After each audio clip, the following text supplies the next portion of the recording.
Gloria a Jesús. Hermano, que el Señor les bendiga. Amen. Que el Señor les bendiga más. Amen.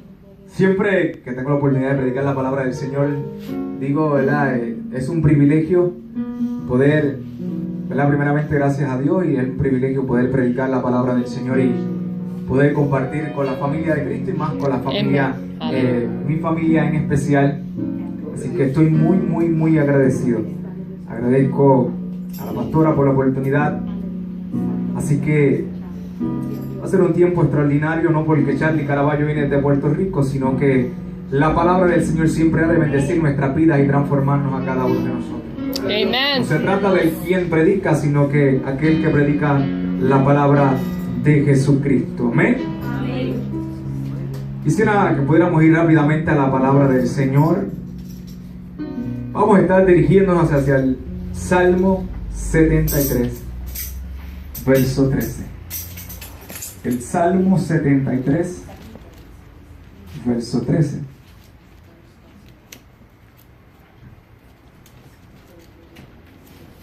Aleluya. El Salmo 73, verso 13.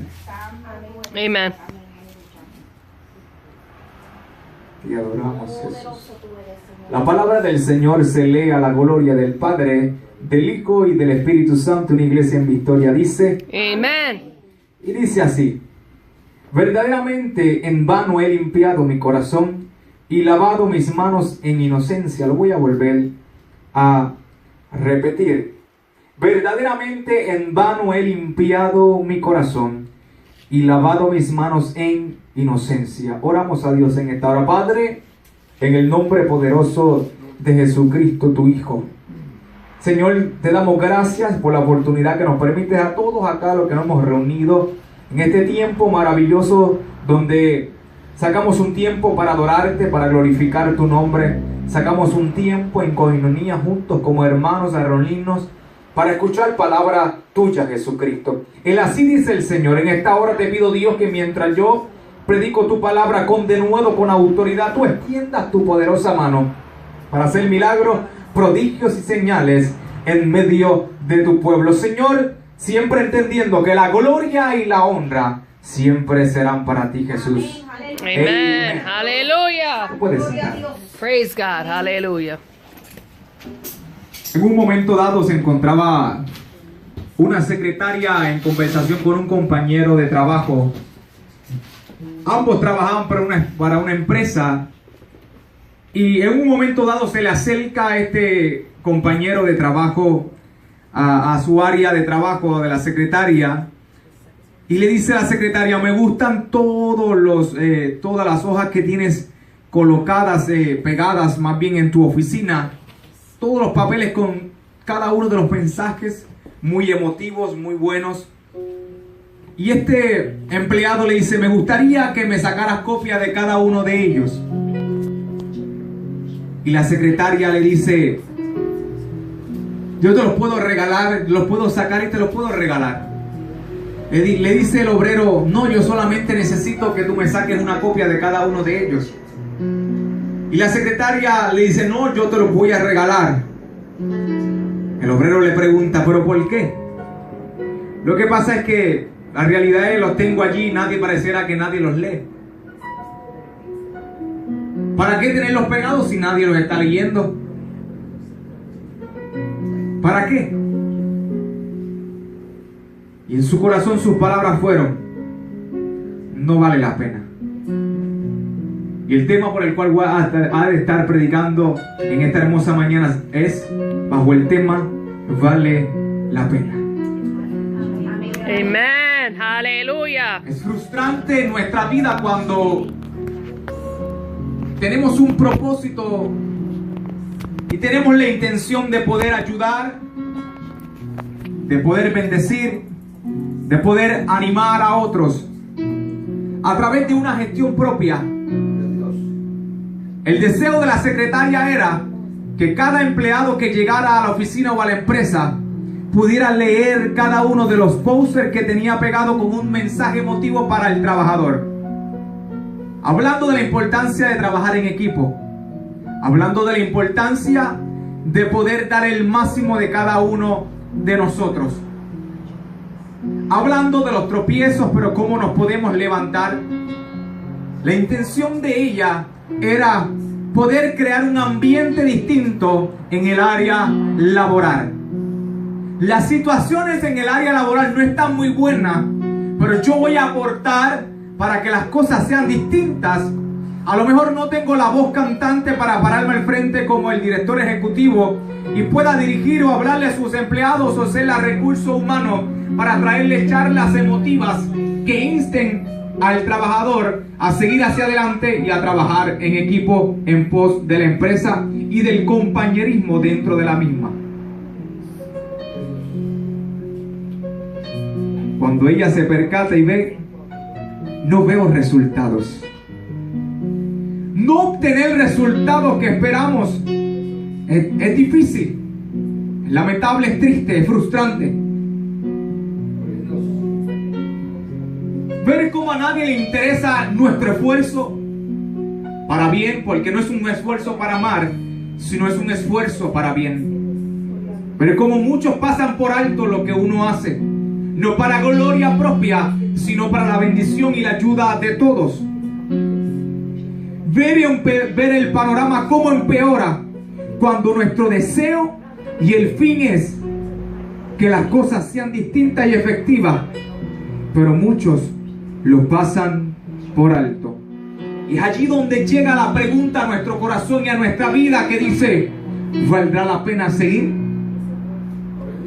¿Valdrá la pena hacer lo que estamos haciendo? ¿Valdrá la pena? En una forma u otra en nuestra vida, como creyentes, como cristianos, como líderes, nos hemos preguntado si vale la pena. ¿Vale la pena seguir dando el 100 por el 10%? ¿Vale la pena seguir llegando a la casa de Dios y esforzándonos y no ver el resultado? ¿Vale la pena estar preparándonos para dar un mensaje y la gente pareciera verlas como si le entrara el mensaje por un área del oído y saliera por el otro y automáticamente nada pasara? ¿Valdrá la pena dirigir una comunidad de creyentes cuando vemos que cada día hay menos? Llega la frustración a nuestra vida, llega el desánimo, porque almáticamente, cuando hablo almáticamente, estamos hablando del área emocional del hombre. El hombre es tripartita, alma, cuerpo y espíritu. El espíritu Dios lo dio, y cuando Dios creó al hombre de igual forma se crea lo que es el alma del hombre. Dios sopla sobre el hombre el espíritu para darle vida, pero hay un alma de igual forma que es el área sentimental, es el área emocional y es el área por el cual nos permitió poder tomar la decisión de aceptar a Jesús como nuestro Salvador. En el alma se toman las decisiones. Es el alma cuando nosotros lloramos, sentimos, padecemos. El alma es el que se quebranta, no el espíritu. El cuerpo es el cuerpo que da forma a lo que Dios hizo y a lo que Dios creó. Y esa área muy sensible se quebranta cuando vemos procesos y atravesamos por procesos difíciles. Cuando no vemos resultados o cuando nuestro esfuerzo pareciera que ha sido en vano. Años tras años tras años, y cada vez las cosas se ponen peor y peor. Señor, aleluya. ¿Valdrá la pena? ¿Valdrá la pena? Quisiera poder desarrollar este sermón tocando unos ciertos puntos importantes que son relevantes en nuestra vida, relevantes sea para el pastor, sea para el líder, sea para el que sirve, sea para el que viene y es parte de la comunidad de fe. Son puntos importantes. Número 1, en la edad. No es lo mismo hablar de 20 años, 25 años, de hablar de 30 años, la flor de la juventud, como el predicador en esta hora. Hablar de 60, 50, 60, 65 años, 70 años. O sea, hay una gran diferencia en lo que es la edad. La gente más joven se siente fuerte. Pero no le podemos restar importancia a quien tiene más edad, porque podríamos hablar de que son personas con sabiduría, aunque no todo el que tenga 70, 60 años carga sabiduría. ¿Ves? En cierto modo hay momentos donde la edad es irrelevante, no es tan relevante, porque hay gente que tiene una cierta edad y para tu entender son personas de experiencia y de sabiduría, pero comienzan a hacer cosas que no hablan de sabiduría y de experiencia. Sin embargo, viene uno más joven con 30 años y hace las cosas mejor de aquella persona y toma mejores decisiones que aquella persona de 50, 60 años. Pero lo normal suele ser que la persona que tiene más edad, tiene más experiencia. Les recuento una pequeña historia o testimonio en mi vida. Yo trabajo como capellán en una empresa de hospicio y trabajo con pacientes en etapa terminal. Las familias esperan que quien llegue a su casa es una persona de 50, de 45 años de edad. Y cuando yo llego al hogar me dicen, yo esperaba una persona mayor. La perspectiva que tiene la gente de que mientras más edad, más experiencia, más sabiduría. Y se encuentra con un joven de 30 años que es aquel que le está ayudando espiritualmente.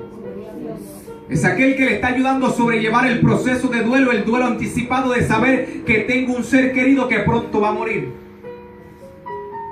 Trabajar con depresiones severas, trabajar con ansiedades, trabajar con sinnúmero de puntos emocionales que afectan nuestra vida y nuestra alma. Permítame decirle, iglesia, el problema emocional está acaparando la iglesia. La depresión está acaparando la iglesia. La ansiedad está acaparando la iglesia. El estrés está acaparando la iglesia. Y le quiero dejar saber con mucho respeto y mucho amor, no son demonios. No son demonios. A lo largo de nuestra vida siempre hemos pensado que todo es demonio. Yo creo en que el enemigo se puede aprovechar de una situación difícil de su vida, pero no todo es demonio. Porque si la depresión meramente fuera un demonio, ahí, vamos a enseñarle un poco, explicarle algo, ya que tengo una base y mi bachillerato en biología y estudio todo este proceso de lo que es la biología, la ciencia del cuerpo y la fisiología del cuerpo y demás. Por ejemplo, si usted tiene un problema de espalda, usted va a ir a donde el médico, ¿verdad? Usted se va a chequear. Lo primero que yo voy a hacer es, si hay alguien que conozco con un dolor de espalda, con una sintomatología, yo voy a orar por él. Pero no por eso yo voy a orar con fe y vamos a orar por fe. Si usted no se sana, no es porque ninguno de los dos tenga fe. Sencillamente, sabemos que Dios en su voluntad hace la obra. ¿Por qué? Porque conozco de una pastora que murió joven. La mamá de mi pastor, allá en Panamá, ella siendo enfermera y era pastora, le detectan el cáncer a tiempo, pero ella no decide trabajarse el cáncer a tiempo. Por eso ella, Dios me va a sanar. Y yo honro la fe de esa mujer, de que murió hasta el final creyendo que Dios la iba a sanar, pero no recibió un milagro. ¿Le puedo restar méritos a la fe de ella porque no recibió el milagro? No. Pero ella conociendo, ya haciendo clínica y le detectan el cáncer a tiempo, no se lo quiso tratar a tiempo y murió de cáncer la pastora. ¿Estaban endemoniadas? No estaban endemoniadas. Pero hay muchas veces en nuestra vida que tenemos una problemática física y creemos en la oración. Yo soy fiel creyente en la oración y lo primero que yo voy a hacer es creyendo con fe de que usted está sano en el nombre de Cristo, porque por las llagas de Jesucristo nosotros fuimos sanos. Pero usted debe ser diligente y ir al médico a tratarse también. Ahora, de igual forma, en el aspecto emocional, hay enfermedades mentales, emocionales, gente que pasa por depresiones severas. Permítame explicarle un poco. Allá hay algo en el cerebro que se llaman neurotransmisores. Son los que envían la señal en el cerebro de tu cuerpo. Hay algo que se llama serotonina. Es algo que se segrega, un químico en el cerebro para la estimulación de los neurotransmisores y demás. Y la falta o deficiencia de la serotonina produce y te lleva a un proceso de depresión severo, emocional, unos cambios emocionales. Permítame decirle y explicarle un poco más de lo que es la biología y fisiología. Hay algo que se llama la tiroides, la glándula que produce hormonas. Por eso ¿qué pasa? Que cuando hay un descontrol en la tiroides, tú ves un desbalance en el aspecto emocional de las personas también. momentos se encuentran deprimidos, a veces se sienten bien, a veces se sienten mal. ¿Ve? Amen. Yeah. Y es algo que hay que trabajarlo. Entonces el aspecto emocional es importante. Y sí, yo creo en el psicólogo, yo creo en el psiquiatra. Primero creo en el médico por excelencia que se llama Dios. Pero hay gente que necesita de igual forma ser tratada, no están endemoniadas, necesitan trabajar con esas problemáticas fisiológicas que tiene el cuerpo. Así como usted se trata un dolor de espalda, de igual forma se trata algo que tiene que ver con lo que es el problema emocional. Amen. El hijo de Rick Warren, pastor y escritor Rick Warren, el autor del libro Un propósito una vida con propósito. Este pastor, su hijo muere a la edad de 27 años en el 2013. ¿Sabes de qué murió el hijo del pastor? Aquel joven que se congregaba, pastora. Murió, se quitó la vida, se suicidó.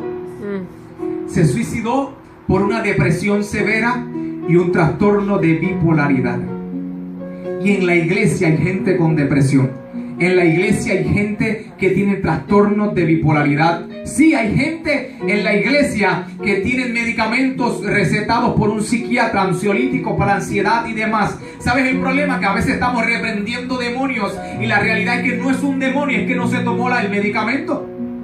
Y hay un descontrol emocional porque pensamos que todo es demonio y no es demonio. El hijo de Rick Warren no estaba endemoniado. El hijo de Rick Warren tenía un problema emocional severo donde se quitó la vida. Ahora voy a tocar un punto muy sensible y lo voy a hablar con mucha sabiduría. Toda la vida se nos han enseñado que el que se quita la vida se va para el infierno. A lo mejor alguien puede diferir de mí, por eso digo, honro y respeto mucho el altar y más, ¿verdad?, mi familia. Pero voy a enseñar algo, simplemente lo voy a dejar en un término medio para que usted piense y lo estudie. Secularmente, hablando de un psiquiatra, el psiquiatra que atendió el caso del hijo de Rick Warren es un doctor cristiano. No es que no le sirva al Señor, es cristiano. Este doctor dice: si el hijo de Rick Warren en vez de suicidarse hubiera matado a alguien, yo le podía probar a la corte de que él no estaba en sus facultades mentales y la corte lo procesa. La corte, un juez, no lo procesa. ¿Sabe por qué? Porque él no lo hizo en sus facultades mentales. ¿Sabes que la gente puede perder la mente? La gente puede llegar al borde de la psicosis. Lo perdiste, solo Dios lo saca de la psicosis. Yo trabajo con casos con gente cristiana, con adoradores, con gente con llamado, con un evangelista en depresión severa. Estoy trabajando con una familia, una pareja cristiana, con un maestro de la palabra, con una adoradora que escribe, que compone, una mujer con una voz terrible, estuvo al borde de la psicosis, yo trabajando con ellos. Y tengo que trabajarlo de manera integral. Lo espiritual, lo emocional, lo clínico, todo tiene que estar integrado. Y por poco cae al borde de la psicosis. La psicosis tiene que ser internada y perdió, ya no reconoce a su hijo, no reconoce a su esposo, está perdida. Su mente se puede quitar la vida y ella no sabe que ella misma se quitó la vida. No está en su facultad mental para decir, para que ella diga, no, es que, o sea, el problema está en que yo diga, no, yo soy el que me di la vida, yo me la quito y se acabó. Ahí la gente tiene problemas cuando se suicida en ese aspecto.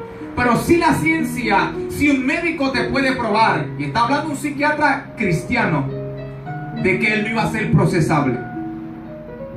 Ahora le voy a dejar en un término medio. No me voy a ir ni por aquí ni por allá. Dios creó la ciencia y yo creo que Dios creó la ciencia. ¿Sabes por qué? El problema, hay gente que se desvía y hay gente científicos que se van por la tangente y no creen en Dios, y eso yo lo sé. Hay gente que dentro de la ciencia no cree en Dios, pero hay gente dentro de la ciencia como yo, como biólogo, yo creo en Dios. Hay gente que cree en Dios. Y la ciencia, ¿sabes lo que hace la ciencia? La ciencia no te aleja de la teología. La ciencia certifica lo que la teología de antemano hizo. ¿Sabes qué? Te hablo un ejemplo muy rápido. O sea, al 8º día, en el pueblo de Israel, ¿qué hacían? Se circuncidaban los niños. ¿Sabes lo que dice la ciencia? Que los niños luego al 8º día, no antes, sino después del 8º día, puede ser circuncidado porque si no se podía desangrar porque la sangre no coagulaba. El problema es que la ciencia te dice por qué no se podía hacer, pero cuando tú miras la teología y el estudio de la Biblia, decía, al 8º día los niños se circuncidaban porque la sangre estaba coagulando, no se iban a desangrar, no iban a morir, por eso lo hacían al 8º día. Permítame darte otro ejemplo. ¿Sabes lo que dice la teología o la Biblia? Dice que instruye al niño en su camino, aun cuando fuere viejo, jamás se apartará de él. La ciencia te dice que el niño de 0 a 10 años es una esponja, tiene un disco duro que absorbe todo y nunca se va a olvidar de lo que un día aprendió. Por eso tú forjas el carácter de un niño durante toda esa edad. Tú forjas el carácter de él dentro de ese periodo. Por ende, nunca se va a olvidar de lo que un día le enseñaste. La gente que tiene Alzheimer se acuerda de lo que un día vivió hace muchos años y no se olvida. La ciencia certifica lo que Dios hizo. ¿Cómo se llama todo este proceso reproductor de un nacimiento de un niño? La ciencia le tiene un nombre, pero ya Dios había formado. Ya Dios había formado desde el vientre de mi madre. Dios me había escogido, Dios me había formado. Mi envío abrieron sus ojos. Aleluya. Y la ciencia no es mala, certifica lo que ya Dios hizo. Por ende, te pregunto, ¿Dios lo condenaría para perdición porque se suicidó? ¿No estando en su facultad mental para hacerlo? No pretendo que usted me conteste si sí o si no, sino que pueda meditar y pueda estudiar el asunto para ver si todo el que se suicida es procesable. Aparte de, no somos quien para juzgar a una persona. Simplemente en ese aspecto de salvación, condenación, yo siempre he dicho, yo se lo dejo al Señor. Yo se lo dejo al Señor. Amén. Así que la edad es importante, es relevante, porque muchas veces nos menospreciamos porque tenemos mucha edad y decimos, ya para qué, ¿qué voy a hacer para Dios? A esta edad Dios me va a llamar, a esta edad yo voy a hacer algo para Dios, a esta edad yo voy a ponerme a predicar, a enseñar la palabra. Es un factor importante que nos lleva a preguntarnos, ¿valdrá la pena a esta edad ya todo lo que he perdido? En Cristo nunca se pierde nada. Claro que hubieras deseado servirle a Dios desde muchos años, pero ¿sabes qué? El tiempo ahora es importante, porque tristemente hubieron muchos toda una vida sirviéndole a Cristo y hoy están apartados.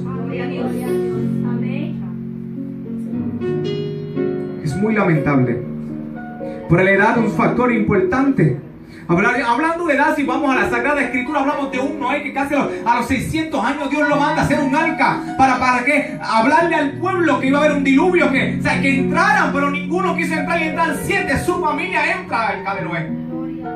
Y este hombre a esa edad comienza a crear y a construir un arca. ¿A qué edad me estás hablando? No hay edad para Dios para hacer algo contigo a través de ti. No hay edades, ni más chico, ni el más adulto, ni el más anciano, para que Dios pueda hacer algo, porque de igual forma el más pequeño hasta el más grande es importante en el reino de los cielos. Permítame decirle que tanto como el que predica, como el que pastorea, como el que sirve es importante, pero también aquella viejita que se para la parte atrás del templo y de la nave, que está orando allá, intercediendo, clamando allí en todo tiempo en la oración. A lo mejor tiene 80 años, pero sigue siendo un pilar fuerte, una anciana de la iglesia, que de igual forma es importante. Porque a los jóvenes les cuesta orar. Y a muchos nos cuesta orar. Y es la realidad que lo que es importante, lo que es esencial, ha menguado en nuestra vida. Lo que es fundamento mengua en la vida del hombre, porque el fundamento siempre permanece. Lo que es la oración, lo que es la palabra, lo que es el ayuno, lo que es congregarse, etc. Siempre es importante. Y si hay algo que mengua en nuestra vida, es lo que, valga la redundancia, es importante y es relevante para un cristiano, para mantenerse firme en este caminar glorioso pero difícil. La edad es importante. ¿Sabéis algo que te lleva el desánimo en tu vida y te preguntas, ¿valdrá la pena? Es algo que se conoce como las críticas. Las críticas, hablando, Sansón fue criticado, Moisés fue criticado, hasta él mismo se tomó en poco. Soy poco de hablar, tartamudo, etc. No tengo palabra. Pero Dios hizo grandes cosas. Dios sacó el pueblo de Egipto a través de manos de Moisés. Utilizó a este hombre para sacar a su pueblo de Egipto, llevarlo por el desierto. Y luego hubiera un sucesor que lo llevara a la tierra prometida. Aquel que se tomó en poco, aquel que fue criticado, fue un hombre que Dios lo utilizó para hacer grandes cosas y extraordinarias. ¿Sabe qué? Un Samson, etcétera. De igual forma, criticado por sus situaciones, por lo que hizo, etcétera, por aquí, por allá. Siendo criticado, las críticas que se levantan en contra de nosotros. Lo hace bien, no lo hace bien, mira ahora, etcétera. Mira, antes era muy conservador, pero ahora es muy liberal, etcétera. Siempre la pelea con las críticas, con las situaciones y demás, es algo que nos lacera. A veces decimos, no, las palabras se las lleva el viento, pero permítame decirle, iglesia, las palabras nunca se las lleva el viento. Las palabras calan a aquel que las está escuchando. Amén, gloria a Dios. ¿O quién dijo que cuando un día te laceraron emocionalmente, dice, a lo mejor no me pegaron, pero emocionalmente me afectaron más? Esas palabras que hieren el alma, palabras que calan profundo y hacen daño, palabras que quebrantan nuestro corazón y nuestra alma. Las críticas hacen daño. Las críticas te quebrantan, te desaniman y dices, ¿valdrá la pena? Uno dándolo todo y la gente criticando. ¿Valdrá la pena? La espera, la desesperación y la frustración son puntos, son factores importantes o factores que llevan a preguntarnos en nuestra vida si valdrá la pena. Vemos un Abraham, un hombre que a los 100 años Dios le promete un hijo. La desesperación de tener un hijo, queremos un hijo, descendencia, queremos descendencia.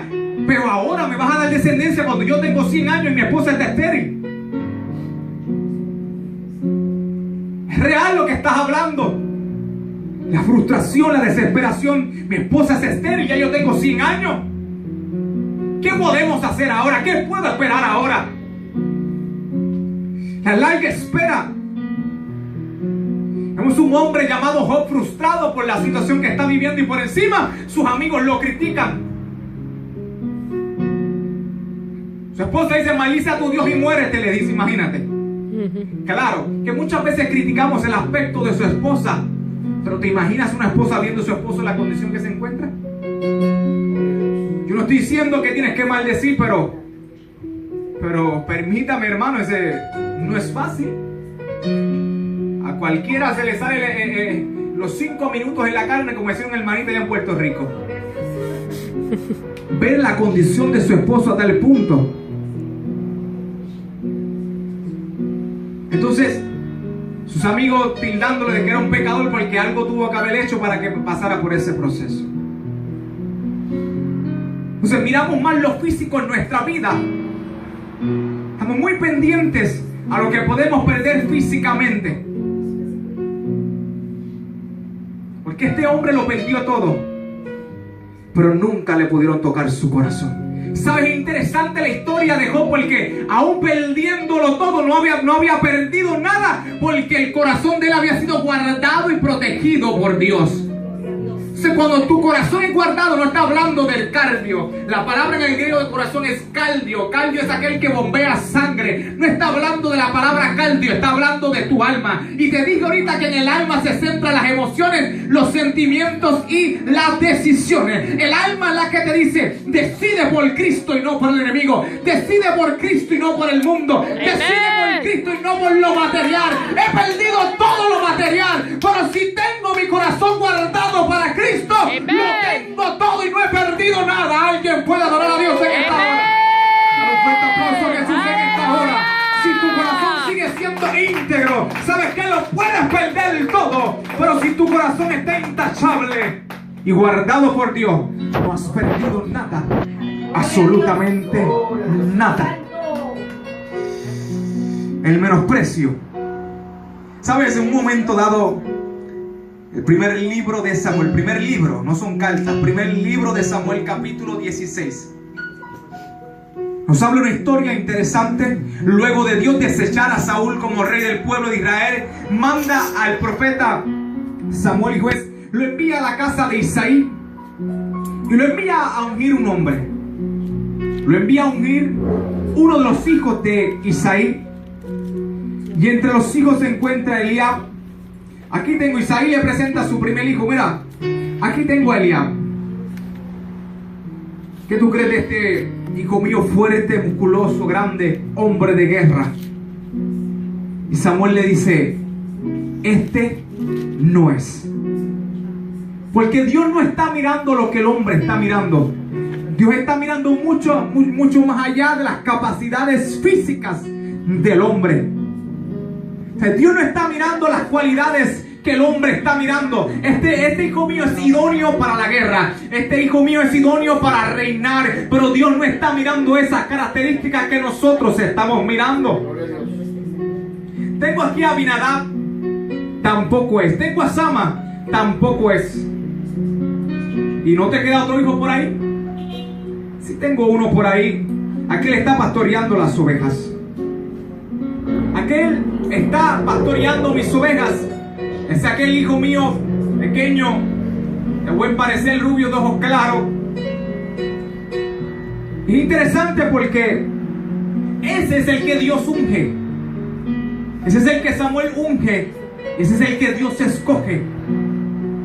Y Dios escoge a David para reinar, y es el rey del pueblo de Israel. No tenía las cualidades físicas, pero tenía un guerrero, no físicamente, pero había un guerrero en su interior. A lo mejor la gente te puede tomar en poco como te puede ver, pero no sabe el guerrero que cargas en tu interior. David no era un guerrero de batalla como sus hermanos, pero aquel que estaba despedazando los leones, despedazando los osos para cuidar las ovejas de su padre. Había un hombre, había un guerrero, había un joven siendo forjado en el anonimato, donde nadie lo veía, donde nadie lo estaba mirando. No es aquel que se paraba en batalla, pero es aquel que desde el anonimato estaba siendo un guerrero. Se estaba forjando un guerrero en el anonimato. ¿Sabes qué? Me es irrelevante que la gente me esté mirando en público. Mejor que Dios me vea en el anónimo. Amén. Desde el anonimato hacia el reinado. Porque en lo poco me fuiste fiel y en lo mucho te pondré. O sea, Dios estaba forjando un carácter extraordinario en la vida de David que no tenían sus hermanos. Ellos sabían pelear y batallar, pero lo más probable no eran hombres conforme al corazón de Dios como lo era David. David tenía cualidades que sus hermanos no tenían, y eso fue lo que Dios vio: el corazón que cargaba. ¿Sabes por qué? Porque hubieron muchos reyes que le fallaron a Dios. Hubieron muchos hombres que Dios llamó y escogió y hicieron todo lo contrario a él. Pero Dios sabía que aunque ese le iba a fallar, aunque ese iba a caer en adulterio, aunque ese iba a pecar, de igual forma había un corazón que lo llevaba humillado ante la presencia de Dios.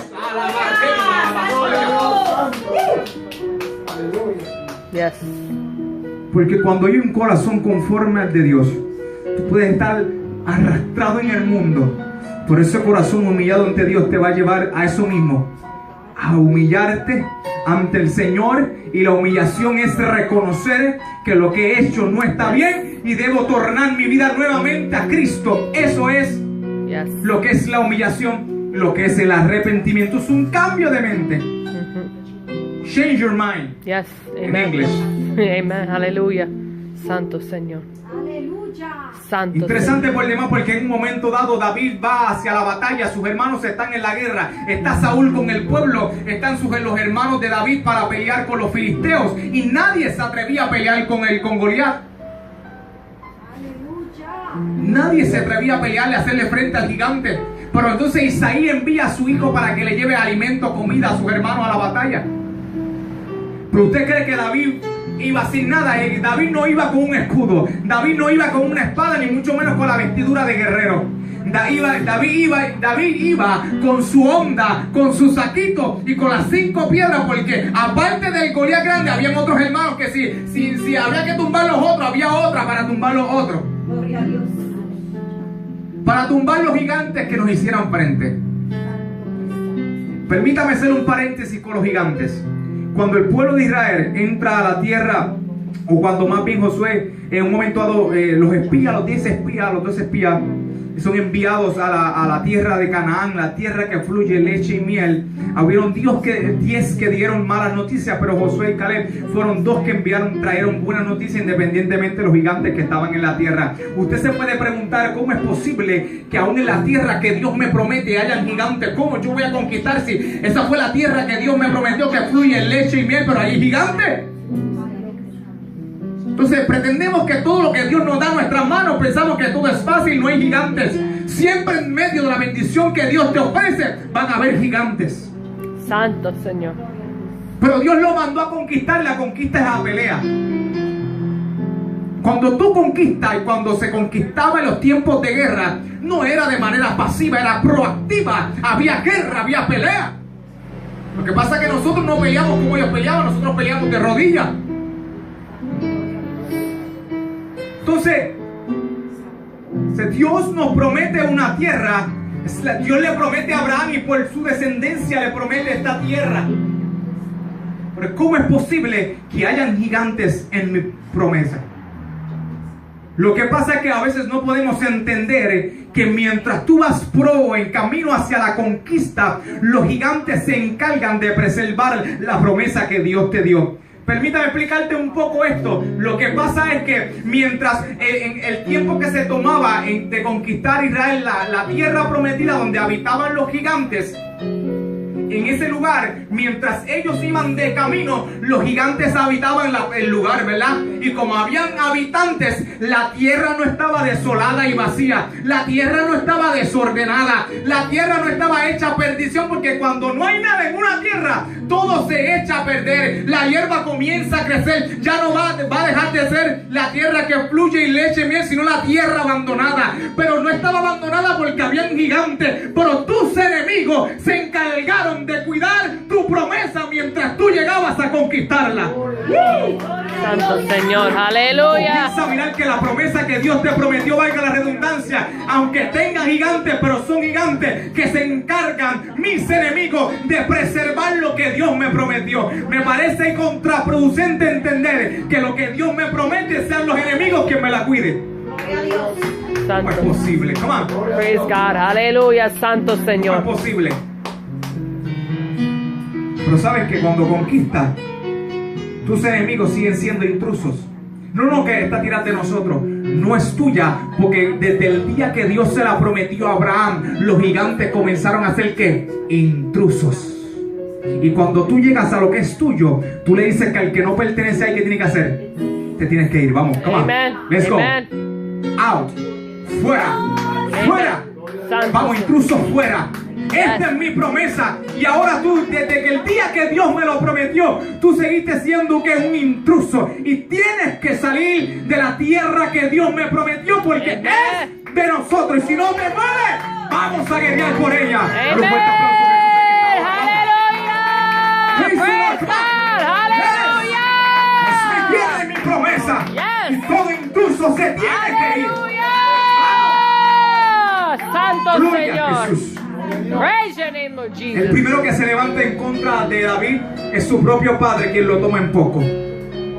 Caramba, mi papá me tomó en poco, ¿valdrá la pena? Pero el segundo que se levanta en contra de David, estamos hablando de gente que quien se levanta en contra tuya no son los desconocidos, son la gente que te conoce. Son los mismos que le diste de comer, son los mismos que le diste alojamiento, son los mismos que le diste tu pecho para que lloraran en tu hombro. Los mismos que te traicionan son los mismos cercanos a ti. El papá de David, Isaías, es el que se levanta con su hijo. No, mira mis hijos aquí. Estos son los elegidos para ser rey. El segundo enemigo de David fue su propio hermano Eliab. Primer libro de Samuel, capítulo 17, verso 28, yo se lo voy a leer. Y oyéndole hablar Eliab, su hermano mayor, con aquellos hombres, se encendió en ira contra David y dijo: ¿para qué has descendido acá? ¿Y a quién has dejado aquellas pocas ovejas en el desierto? Yo conozco tu soberbia y la malicia de tu corazón, que para ver la batalla has venido. David respondió: ¿qué he hecho yo ahora? ¿No es esto mero hablar? ¿Sabe? El segundo que se levanta en contra de David es su propio hermano. ¿Qué tú haces aquí? ¿Sabe? El gigante no lo había desafiado, pero se había levantado un segundo gigante en la vida de David. Primero su padre y segundo su hermano. Tú sabes lo que tienes que afrontar y hacerle frente a tu propia familia. que mi propio hermano ahora es un gigante que se ha levantado en contra de mí. Aquel incircunciso, ni tan siquiera he guerreado con él y mi hermano se ha levantado en contra de mí. ¿Qué tú haces en la guerra? ¿Qué tú haces aquí? Lo que pasa es que su hermano no sabía que ya Dios lo había ungido como rey. Ya cargaba la unción, ya cargaba el sello, ya cargaba el llamado de parte de Dios, el respaldo y la gracia y favor de Dios. Esto no se trata de herramientas físicas. Le iban a dar las vestiduras del rey. Eso no le sirve a él. Porque ¿sabes qué? A veces queremos batallar con lo que Dios le dio a otro, pero yo voy a batallar con lo que Dios me dio a mí. Amén. Aleluya, santo. Y Dios le dio, ¿sabes qué? Una onda con un saco y par de piedra. David no tenía puntería. David lo que tenía que hacer era tomar la piedra, estirar aquello de la lanza y zumbar la piedra, porque quien da la dirección es Dios. Come on, vamos. Usted lanza. Yo no sé cómo tirar esto. ¿Sabes qué? Coge la lanza, coge la onda, coge las piedras y comienza a zumbar, porque tú no eres el que vas a dirigir la piedra. Dios es el mismo que te va a dar la dirección hacia dónde va, pero Él mismo va a dirigir su piedra a los gigantes que se levanten en contra de ti. Tú no vas a derribar gigantes, Dios los derriba. A veces queremos pelear con nuestras propias fuerzas para tumbar los gigantes. Nosotros no tumbamos gigantes. Nosotros obedecemos, pero Dios los tumba. Y luego tú le cortas la cabeza. Come on. ¿Alguien está entendiendo? ¿Valdrá la pena? Valdrá la pena. Valdrá la pena. Falta de apoyo y visión, ese es otro punto. Un José que sus hermanos lo venden a los madianitas. Tristemente, Dios le da una visión y él cuenta su visión. Hay un peligro aquí, ¿sabes? Porque hay una línea fina. Porque no todo lo que Dios te da tú tienes que compartirlo con otros. No toda visión que Dios te da tú tienes que compartirlo con otros. Tú tienes que saberle a quién tú le compartes tu visión. No todo el mundo está alineado a la visión que Dios te dio. No todo el mundo está alineado a la visión de esta casa. Si hay gente que no está alineada a la visión de la casa y tiene que ir, y Dios lo tiene que sacar. A Dios te dije, papá, y que Dios te bendiga y siga en bendición por ahí. Pero todo el que decida congregarse y estar en la casa tiene que estar alineado con la visión de esta casa. No pueden venir arrastrando visiones de otros lugares, porque la visión y el diseño que Dios le dio a esta casa es específico para esta casa. Aleluya. La visión global de la iglesia es alcanzar almas. ¿Para quién? Para Cristo, para salvación. Amen. Pero dentro de cada una de las congregaciones hay una visión establecida que está alineada a la visión del reino de Dios. Amen. La falta de visión. José, de la cárcel al palacio.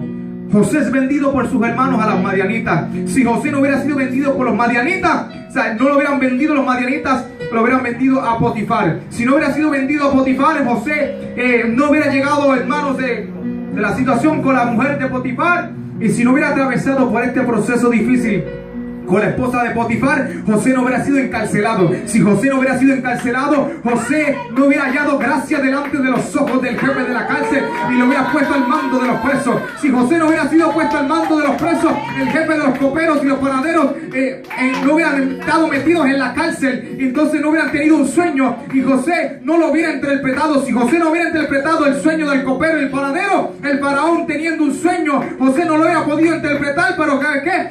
El copero fue quien recomendó a José para que interpretara el sueño del faraón. Y si José no hubiera interpretado el sueño del faraón, José no hubiera sido el segundo al mando en el reino, no hubiera sido el gobernador de la provincia de Egipto. ¿Sabes qué? Un proceso tras otro te lleva al reinado. Cada proceso de tu vida te llevará a algo más. ¡Amén! ¡Aleluya!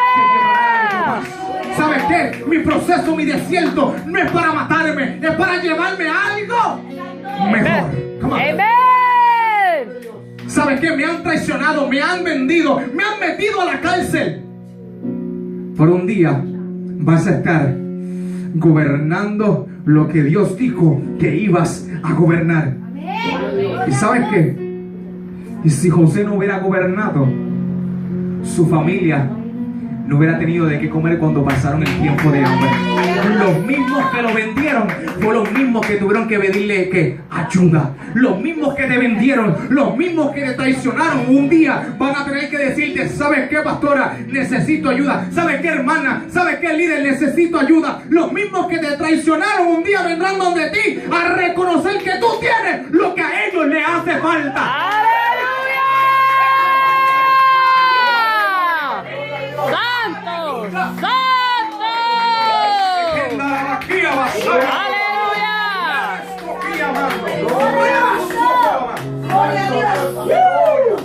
Porque tú tienes lo que ellos le hará falta. Valdrá la pena.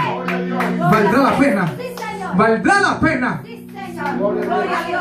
Jeremías, un Pablo, hombre con visiones, pero que pocos tomaron en poco. Que pocos tomaron en poco. Soportar los celos, la envidia, procesos que nos quebrantan y nos llevan a preguntarnos, ¿valdrá la pena? El tiempo y espacio, lo que es la fatiga, el cansancio, el desánimo. ¿Sabes? Aún nosotros siendo ministros y demás, nosotros nos cansamos. El pastor, el líder se cansa, los hermanos se cansan. Llevar una obra, la gente se cansa. ¿Sabes? El motor que te impulsa a seguir hacia adelante en medio del cansancio y el desánimo es la pasión y el amor que tienes por Cristo y por la obra. Amén. Pero hay cosas que te cansan y te fatigan. La fatiga espiritual, la fatiga física en nuestra vida, en nuestro cuerpo, nos llevan a ese desánimo a preguntarnos, ¿valdrá la pena? La falta de recompensa o reconocimiento. ¿Sabes? No es lo mismo decir, como dice la Escritura, que buscan el reconocimiento de los hombres más que el de Dios. No se trata de ser reconocidos por los hombres. Cuando hablo de falta de recompensa o reconocimiento, estamos hablando de la honra. Usted honra al que honra merece. No es que estemos pidiendo que seamos reconocidos.